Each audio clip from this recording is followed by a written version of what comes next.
Welcome to the Communicating Earth podcast by Climate Acceptance Studios. It's the podcast by and for climate and nature communicators. Gemma Parkes is head of comms for Nature Positive Initiative, which I'm going to go off script a little bit now. I have to say, it's one of the most exciting initiatives, I think, as somebody that loves nature and lives in nature. But I'll let you say more. The headline is it's a coalition of 27 members, the world's largest conservation organizations, sustainable standard and target setting agencies, business and finance coalitions, academia, and indigenous knowledge networks. And they all come together to drive alignment around the nature positive concept and inspire fast and scalable action to deliver nature positive outcomes. And this is all about reaching a sustainable ecosystem by 2030, isn't it? I mean, that's the real point of it. Exactly, 2030 and beyond. Hi, Nathaniel, and thank you so much for the invitation to have this conversation today. Super excited. Just for anybody who hasn't had the pleasure of meeting you, your career reads like a who's who of the sector. She's a member of the IUCN Commission on Education and Communication. Did I get that right? Correct. Great. Also worked for the World Economic Forum, Oxfam, WWF, and is it true that you're actually on the Olympic committee at one point? That is not actually true, but I was once a volunteer for the International Olympic Committee during the Athens Olympic Games, which was an absolute pleasure and joy working in the press office. Yeah. Very exciting. So I know I cut you off. Was there more that you wanted to say about Nature Positive? No, I think you summed it up well. We are really a coalition, a broad coalition of members across different sectors who are committed to driving action to achieving the goal of Nature Positive, which is to halt and reverse nature loss by 2030 with a continued full recovery. And so we work with the different members. I lead the communications working group. And a big part of that is really increasing visibility around the need for nature positive and how we achieve the nature positive transition. Now, the terrible thing for me is I just want to go off and spend an hour just talking about that, but we've got all these questions to get through. So I'm going to jump into the first one, which is, how do you define yourself? Are you an activist, a campaigner, advocate, environmentalist, or? Thanks for the question. That's a great question. And I would honestly, the kind of cheat answer is all of the above. But if I had to pick one, I would say a storyteller. I like to say I'm a storyteller for issues that matter in trying to strategically reach the target audiences that can make the positive changes that are needed. But for me, it boils down to storytelling, strategic storytelling. That is the best answer yet, hands down. And why would you define yourself that way? So What makes you a storyteller? yeah, so I think we all love stories. We all live by stories. We make sense of the world through stories, right from the very earliest age. It helps us define who we are, what the world is all about, and how we find our place in it. And so, you know, key messages are fine in a bullet point list, but to really reach hearts and minds, we need to frame that in a way that makes sense and kind of resonates with people and at their core, and not only that, convinces people to really get on board with the message and with the cause. So whether that's a head of state or a business leader or a student or an activist or anyone in between or all of the above, it's for me really storytelling, framing it communications as strategic storytelling is a way of crafting messages in a way that really resonates. So why do you think more action isn't being taken? Do you think we're telling the wrong stories, or we're telling stories the wrong way, or? So it's a great question. I think one of the big well, there are many challenges. People might feel it in their heart, but not translate that into action, indeed. And it's partly because we're all super busy. There is information overload.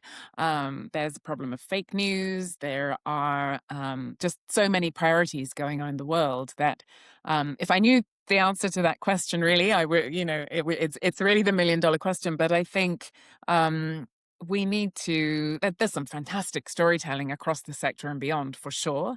But we need to just keep doing that and keep doing our best to reach audiences and engage people. So, increasingly communications may once have felt like broadcasting, where we tell our messages, even tell our stories, but just expect them to land or assume they will land. Whereas now it's much more, isn't it, about doing what we're doing now, having conversations. So reaching out to people to engage them in the content and encourage interaction and encourage their feedback and contributions and reactions. And so, storytelling is evolving in that way. It's about finding ways to really get people to get on board and get engaged with the work that we're doing.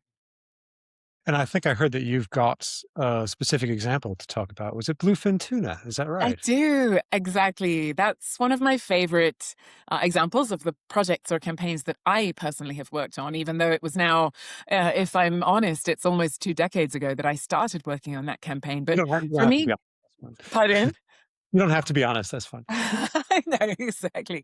Yeah, no, but also for me, it's an example for the ages in the sense that it's all encompassing as an environmental or earth related communication story. So I was working with WWF and on this campaign for bluefin tuna based in the Rome office from WWF Mediterranean. And so first of all, the challenge is how do you make a fish charismatic and appeal to people in a way that some of those really charismatic megafauna do, like the panda, is the first one that comes to mind as the WWF logo. And, Not quite so fluffy, are they? no, exactly. And fish, get often wrong kind of bad PR. And yet they're incredible. These bluefin tuna, which grow up to 400 kilos, to weigh 400 kilos or more, accelerate faster than a Porsche. They're a warm-blooded fish. They migrate across the whole Atlantic Ocean. And, they're just absolutely astounding and beautiful to see. So there's that whole charismatic side to them, but also the incredible role they play both in the marine ecosystem as an apex predator, but also for livelihoods and the fisheries industry. And so, massive industry to catch bluefin tuna in the Mediterranean and across the both. Sides of the Atlantic, but also then consumption across the world, especially in places where sushi is a popular consumption choice because Atlantic bluefin tuna has the highest and most delicious fat content. So there are many levels of audiences to reach through this campaign. And, whether it's catch or consumption or anywhere in between, but also making sure that always the messages around the campaign were grounded in science. And so, there was needed to be, as with all of our campaigns, there needs to be 100% rock solid scientific credibility to what we were demanding, which was quite a dramatic cut in the catch of these fish, which were often caught, for example, before the fish had even managed to reach maturity. So juvenile fish were being caught.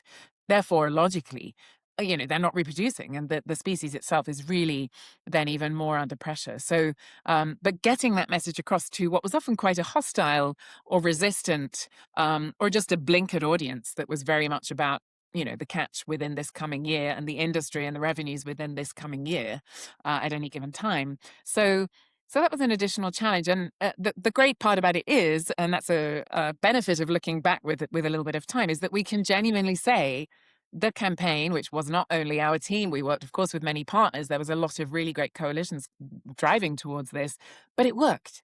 And, catch was cut. Catch levels were reduced based on that strong scientific Oh, yeah. advice. And I'm convinced that's partly because of the outside attention that went on the issue because of the campaign that we with partners were driving. And the species is rebounding. The populations of bluefin tuna, Atlantic bluefin tuna, are rebounding and recovering. So it's really encouraging and hope inspiring, I think, to see a story like that. And if strategic communications, strategic storytelling can Right. play, some critical role in that, it's really very inspiring and motivating. As you were talking about that, I was remembering a book that I read that was actually written by one of my father's students about the history of fishing off the northeast coast of the United States, and it's a book that compiles a lot of original source diary entries from fishermen from the 19th century and that era, and describing an ocean that's just completely unrecognizable to Wow. us. And talking about sailing for days and looking over the sides of the ship and just seeing almost more fish than water everywhere you go, and it just seemed like this resource that would never ever run out. Uh, Endlessly abundant. Yeah, exactly, gosh, exactly. that's quite So sobering, isn't it? Yeah. yeah, no, it reading that book and those descriptions completely changed the way that I thought about ocean ecosystems. But I mean, Mm. when you were working on this, what was at stake? I mean, what were you trying to prevent from happening, or trying to facilitate happening? Yeah, so it's not overly dramatic to say that extinction, and at that point especially, was a real risk, was really on the horizon. It was, categorized as critically endangered, in danger of extinction on the red list. It was the kind of alarm bells all around that days were numbered unless we collectively were able to really reduce the catch and allow the fish to recover. So it was really, in terms of a really important species in the marine ecosystem, it was critical from that point of view. As I say, often it's out of sight, out of mind, I think, generally for ocean conservation and communications, because most of us, by and large, live on land. We think immediately in terms of what's in front of us. But there's this whole vast, incredible world in the 70% of the ocean that covers the planet. And it's often not seen. And one example of, I think, of quite a cool, innovative idea for communications that came out of that campaign was we used to attend the International Fisheries Management Organization meetings for the Atlantic tuna, ICAT, and one of these happened in Paris. And I remember our colleagues at WWF France had been working with an agency to create advertising that went on the Paris metro, and it was bluefin tuna swimming in the ocean wearing a panda mask. It's a kind of provocative statement. Like, if the fish is kind of saying, if I wear this panda mask, will you now think I'm important enough to put some attention into and to prioritize as a conservation, issue? And I think that was a really, really nice idea. I can't take personal credit for that. It was the amazing team that we were working with. But there are great ways like that in strategic storytelling of telling the story in a different way and reaching out to audiences in a way that make them go, "Oh, wait, I didn't think about it that way." I think that's the ultimate challenge. It's all about the hook, isn't it? I mean, that was the It's the hook. hook. Yeah. Exactly. So Exactly. Because that image captures people, and then you take them into the story and tell the kind of the broader context and explain why it matters and what needs to happen. Yeah.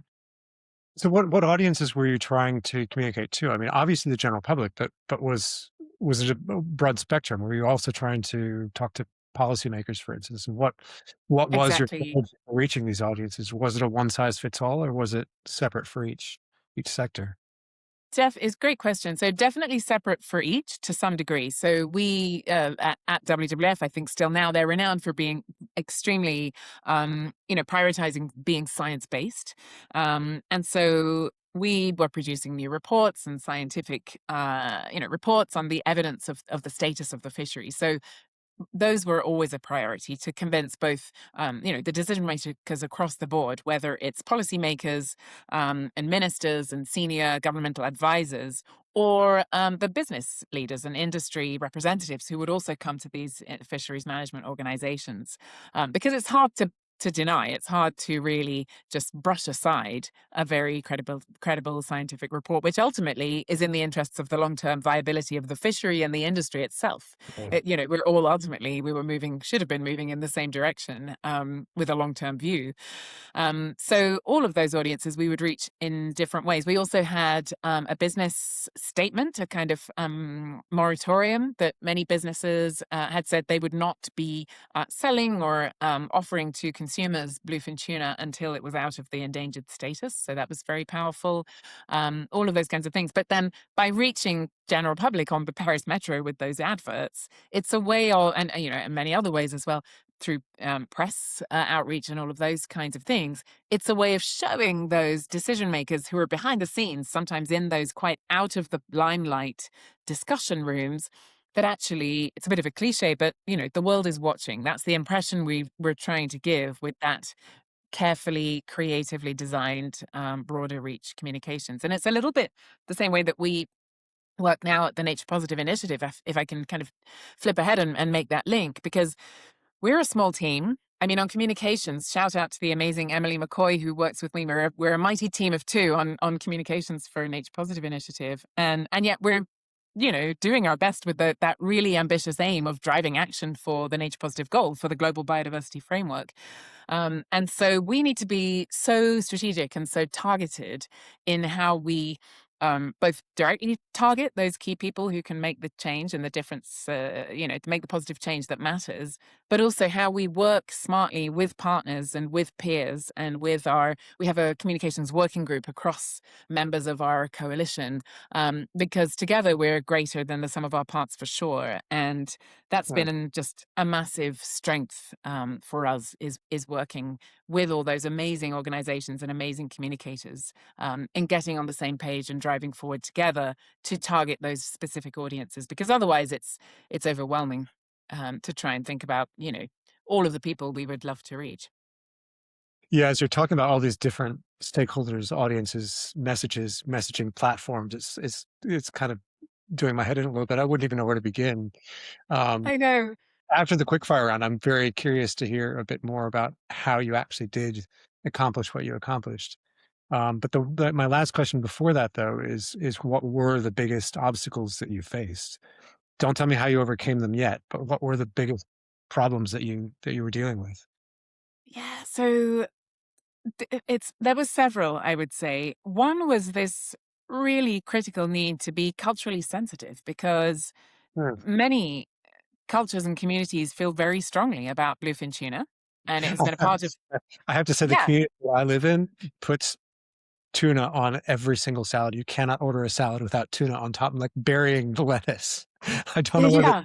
come from, but Right, exactly. And that there have been cave drawings of distinctly identifiable really, Atlantic bluefin tuna across the Mediterranean, dated to Phoenician times. So, for thousands of years, that's communities have hilarious. been fishing, eating, trading bluefin tuna across the Mediterranean Sea.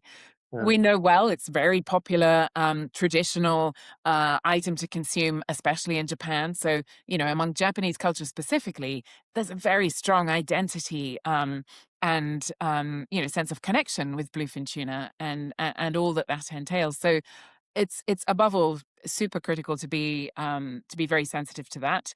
And a part of the answer to that, I know you said not to say about the solutions, but just yet, but just to say that with WWF, it's an amazing global network. So of course we immediately okay. work very closely with, in this case, the WWF Japan team, who of course are, know their audience, and we were able to work together brilliantly to tackle that in the best possible way. But another big challenge is that this is a highly lucrative fishery.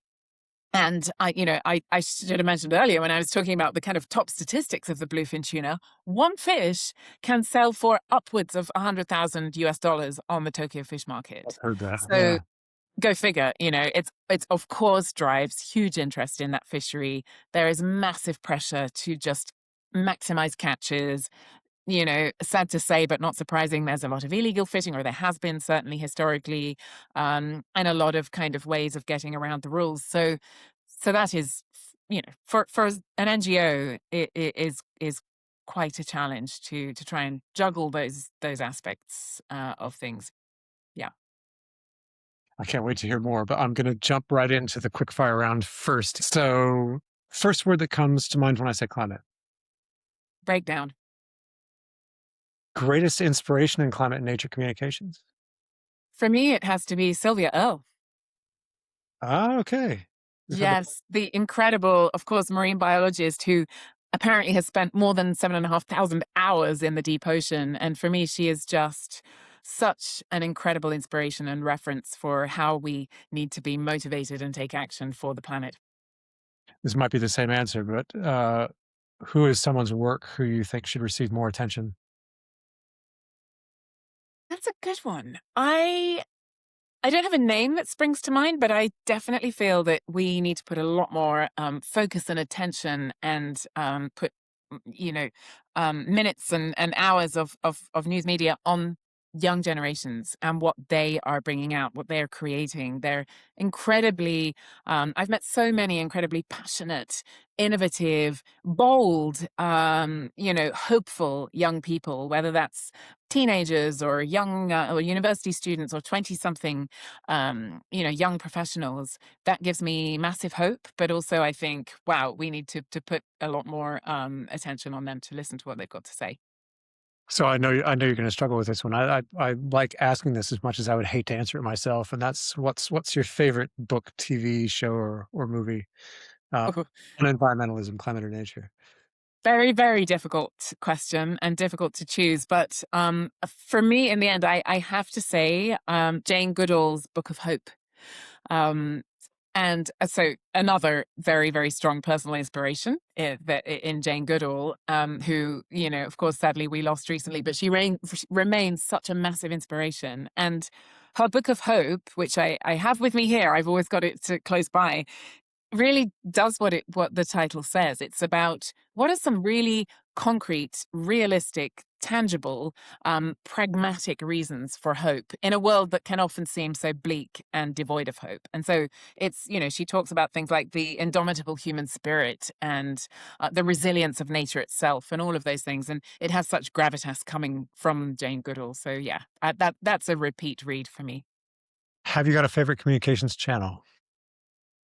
I do love LinkedIn, to be honest. I think increasingly it's not only the kind of, digital CV that it once was, it's really seems to be the thought leadership space for professionals across the sector and beyond to really connect, but also share insights and things like that. So for me, that is definitely near the top of the list. And have you got a favorite stat or facts? Again, to do with climate and comms. So I often find and believe that the ocean is underrated, as I mentioned earlier, and is less visible, literally, and isn't front of mind when you think of climate. But in fact, the ocean is incredible, and it's absorbed up to 90% of excess heat on the planet.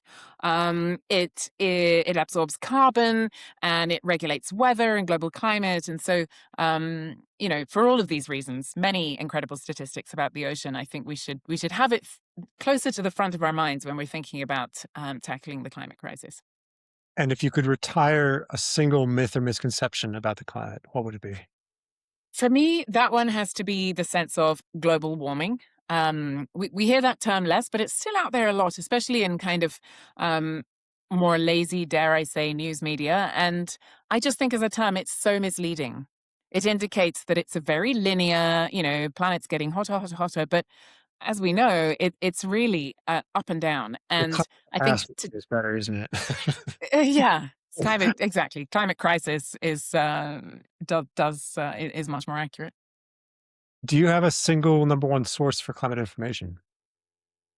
Um, that's a good question. I have several, to be honest. And a lot of them are newsletters, I would say. So one go-to for me is the Nature for Climate weekly newsletter. That's a really great summary of everything from key reports, statistics, webinars coming up, events, also, jobs or other learning opportunities that might be coming I up. don't think you're the first person to say that, actually. That's Uh-huh. interesting.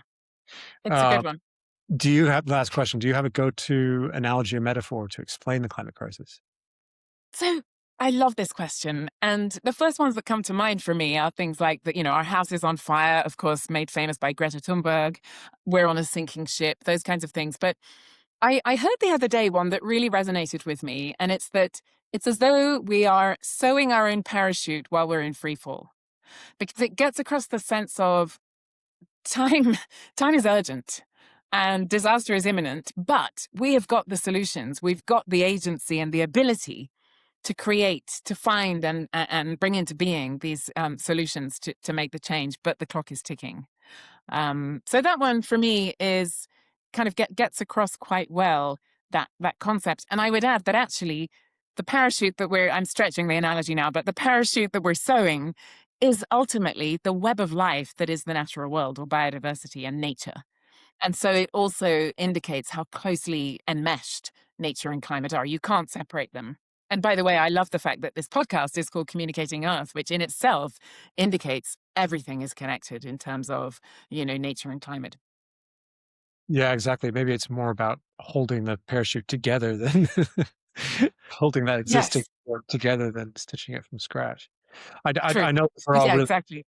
quick, short answers. Is there anything else that you want to expound on? I know especially choosing one book was a cruel choice. Yes, thank you for that, Nathaniel. And I would really love to share another two books, actually, if I may. So one is that with the Nature Positive Initiative, we in the last year have published this book, Becoming Nature Positive, and I'm super excited about it. I'm of course biased. I was one of the editors of the book, and I worked closely on it, liaising with the authors, etc. But it is a multi-author book.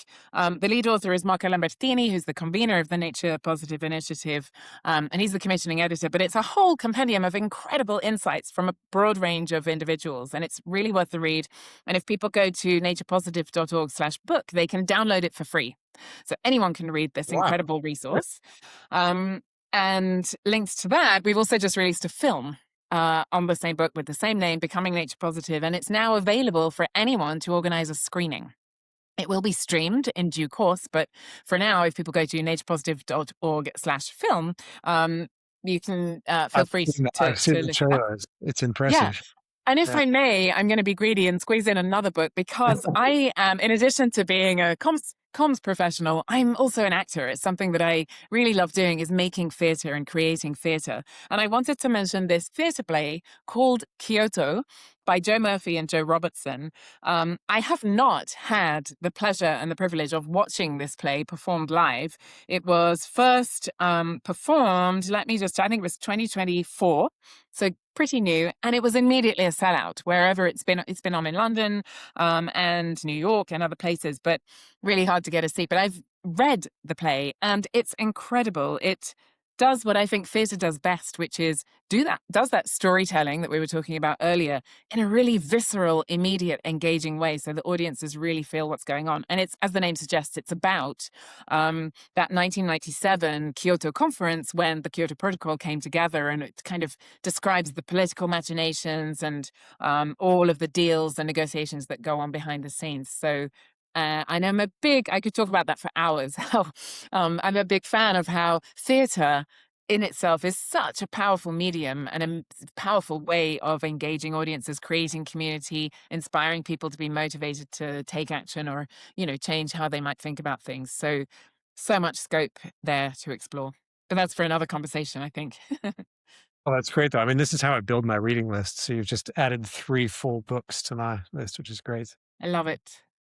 To go back to the tuna, how did you save them? How did we How did you save the tuna? How did you do that? What was the Yeah. So, first of all, again, I have to say, working in coalition, working in partnership with incredible partners. So, I was working with WWF. Greenpeace were another big player in that campaign, as along with Pew and many others. So, working closely together in all of our, in some cases, quite different ways. I remember on that year when we had the Paris meeting, Greenpeace arranged for fish heads to be dumped outside the French Fisheries Ministry.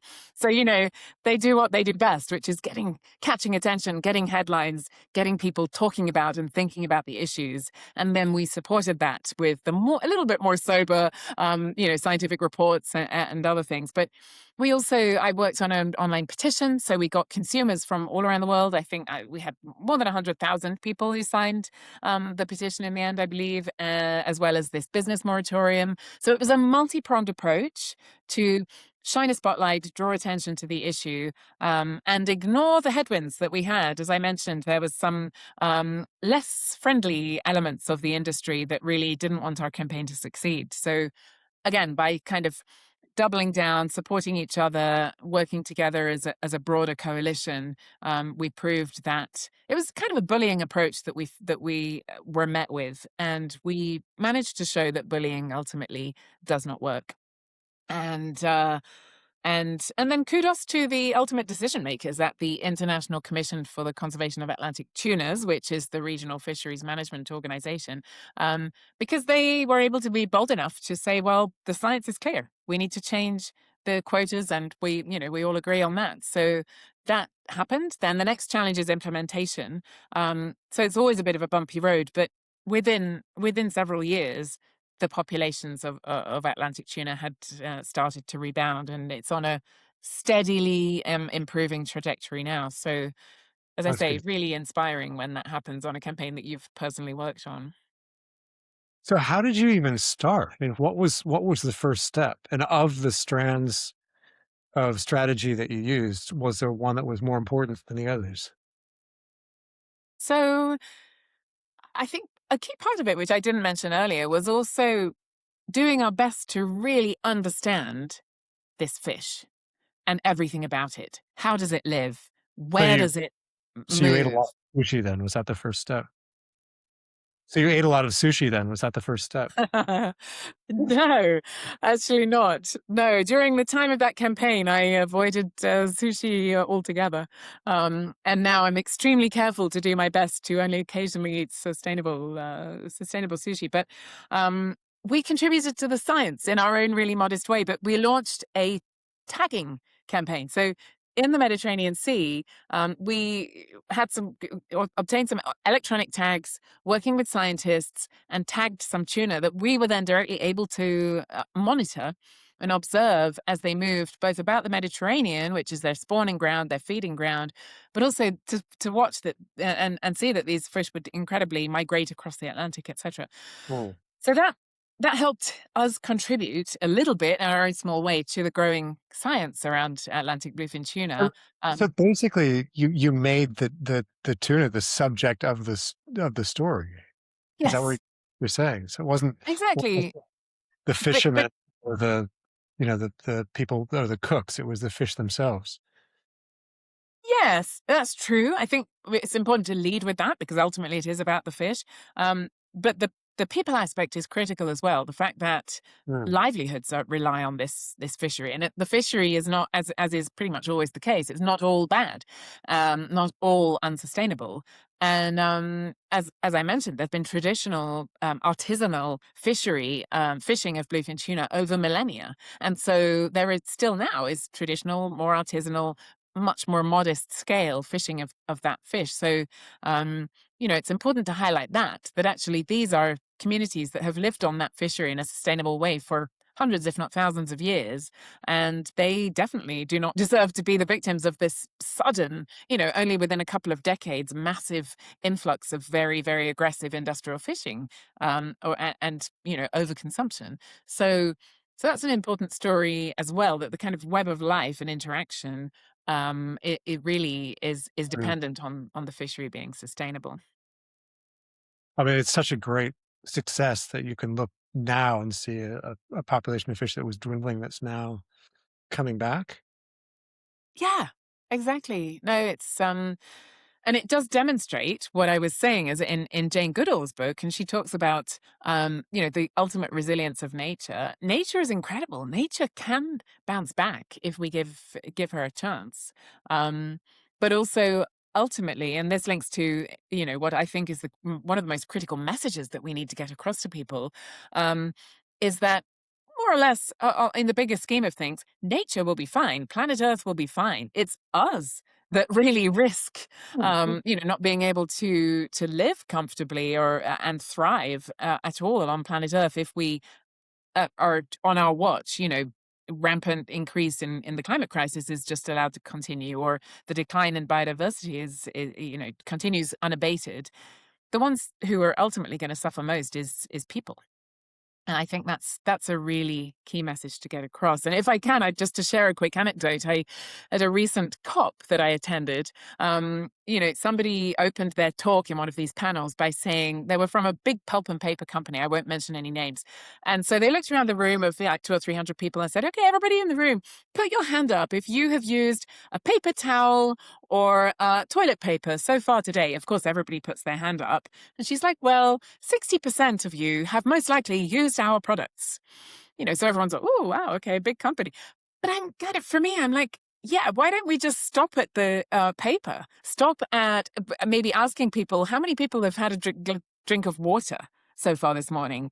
Have you eaten food? Have you breathed in the air yet today? It's a of course, everybody there says yes, but that is how intrinsically reliant on nature and on a healthy, natural world we are. And yet somehow that really kind of basic fundamental fact we are a little bit oblivious to all too often. So then it goes back to effective storytelling. How do we reach people with that message? That's the challenge of every day of my working life. But yeah, I mean, one good thing about the tuna campaign is that obviously you got something that you can measure your success by, the success of the fish themselves. But how would you measure success more generally?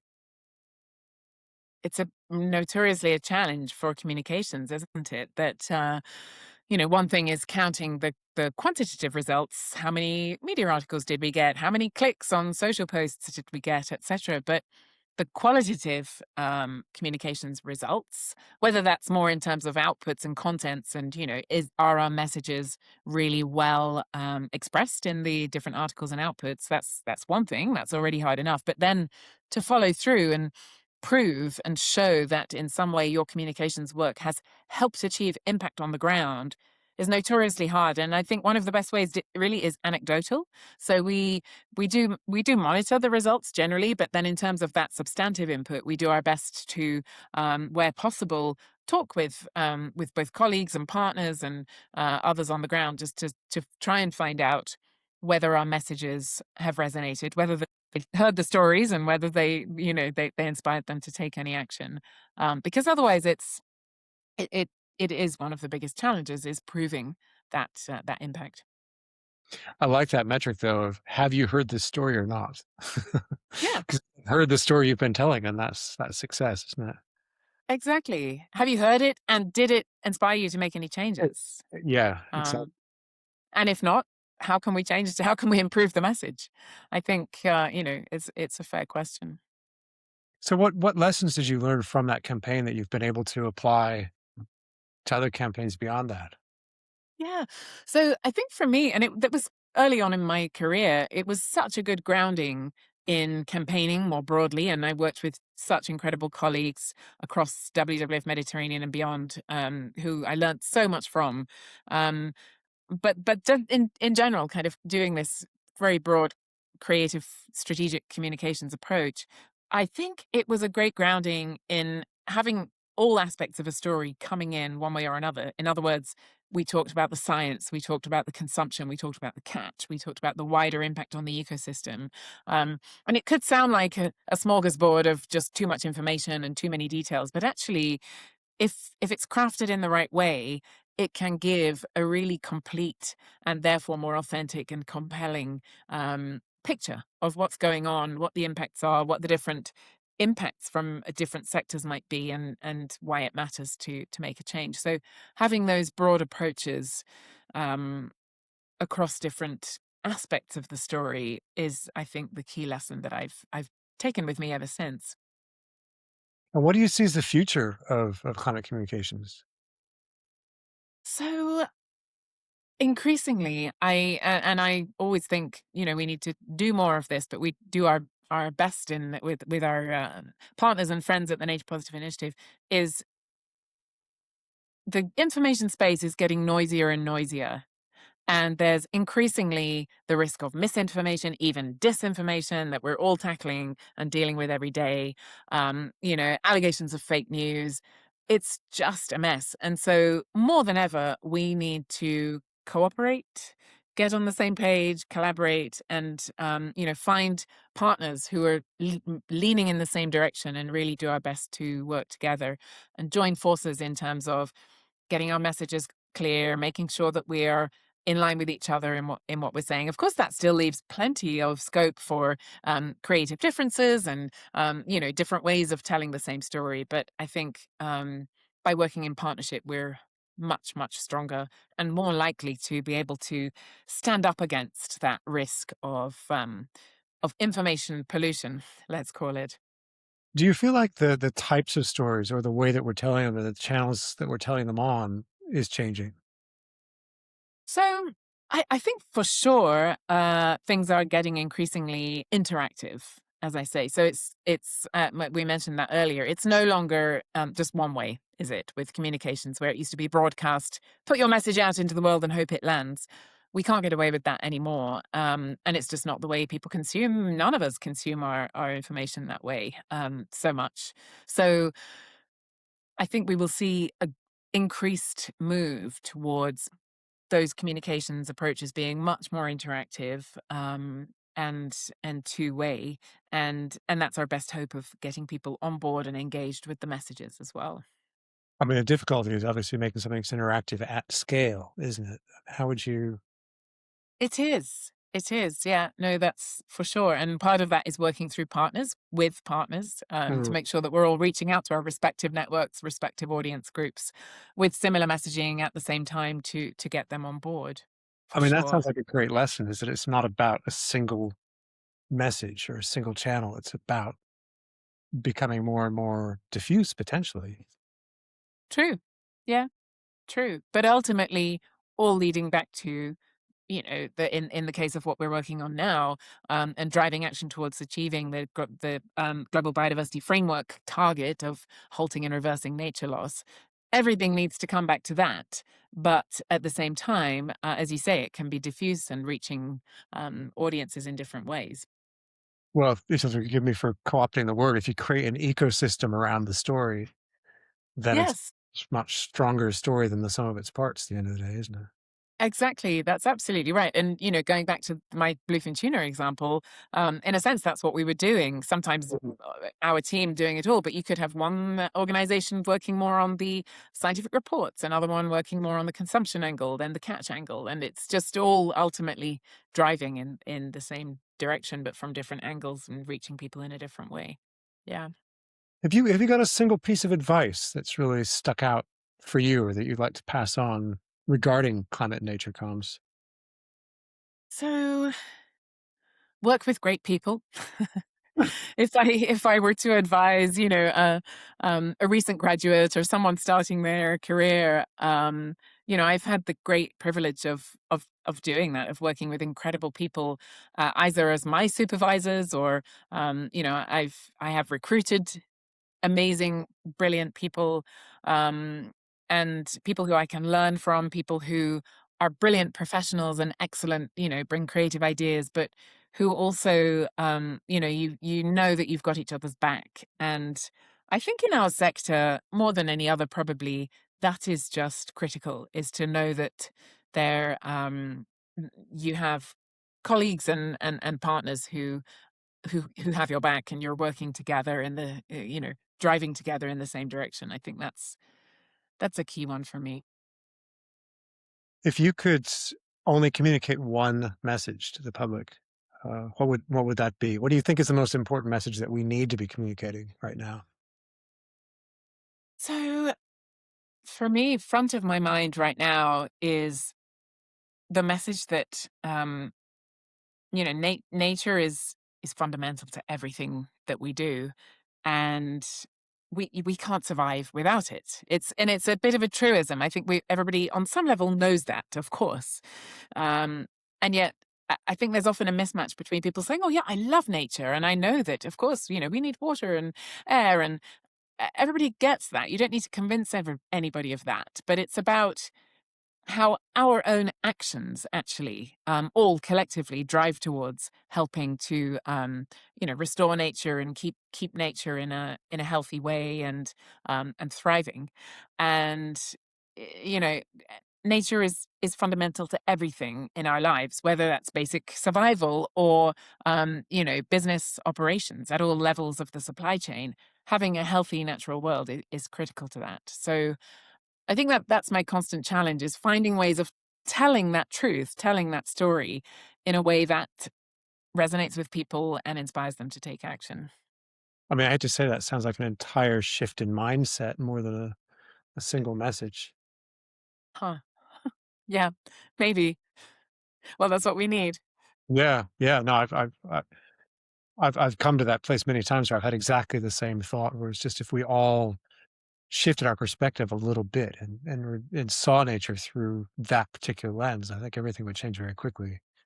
If only we could get, a majority of people to do that. I fully agree. Well, I think it's a Um, problem with neurology, right? Our brains aren't really designed to focus on a broad spectrum of things. We're designed to look at what's in front of us and immediate danger and immediate needs. Yes. yes, I think that's true. And I think there's also this constant challenge of, the climate crisis is a big, enormous catastrophe, really. And the decline in nature is equally drastic. And so that's pretty bleak. But we have to tell those facts. We have to set that straight and just set it out and say, we're really in trouble. And yet we have hope and we have solutions. And if we work together and use the amazing, innovations that we have and amazing resilience and indomitable human spirit that we all carry with us, that Jane Goodall inspires us about, um, we can find a way forward. So, if you're too much doom and gloom and talking about the drastic Right. situation we're in, that can be really paralyzing and turn people off. And yet you can't not mention it because you have to just let's set out the facts before you then talk about what needs to happen to change things. So I think getting that balance right is is always hard, but we're always trying to do it. And our film that we just released earlier this year, Becoming Nature Positive, is 30 minutes. It was premiered in Davos. It's already got some nominations and special mentions for some film festivals happening around the world. So we're hopeful that it actually does a good job of at least opening the conversation. And we've designed it so that it's just half an hour short film, and people can screen the film and then have a really in-depth conversation with their audiences who've come to see the film about what do you think about that? How does that make you feel? What can we do together to move forward and bring about the actions that are needed to try and make the changes? So that's one way that we're trying to do that. But it's certainly it's the forever challenge. I mean, that's a classic mistake that I'm certainly guilty of making as well. Is it just giving somebody a piece of bad news and then expecting that they're going to act on it? There Yes, has to be that sense of agency, and there has to be that sense of hope attached to that. there has to be. Yeah, because I think it's human nature, it's self-protection to be like, "Wow, that's really bleak. How that's Yeah. terrible," and you kind of switch off. Well, if it's on such a massive scale, how would you approach it? You can't. Exactly. Yeah. Uh, No, I, exactly. so if you had a single strategy that you would recommend that we were all using, would it be that strategy of a kind of diffuse approach?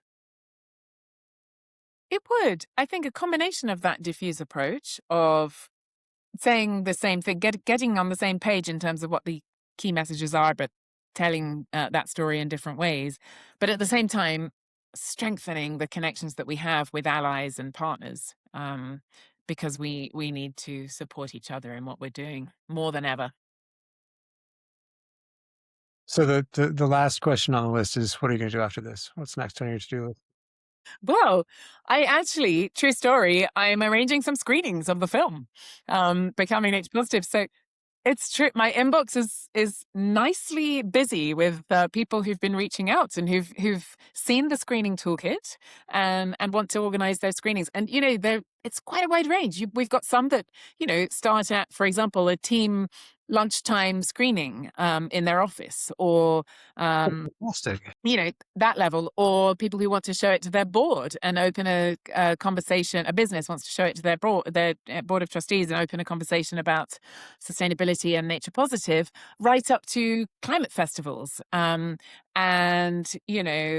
larger global events. So there's a really wide range, and it actually is. It can work in those different contexts. So I've got some nitty gritty things I need to do, like sharing the file of the film and sending some suggested talking points for panel discussions and speakers and all that kind of thing. So that's a lot of fun. As somebody that comes from that long form, more cinematic background, I'm incredibly pleased to hear the success this film is having, because it's felt for so long that the shift is towards just short, quick, cheaply made content. So I'm glad that there's still a use for the kind of content I wrote about Absolutely. before as well. Well, thank you Yeah, very much for the time absolutely. again, and as well for the really good work. This is Thank you.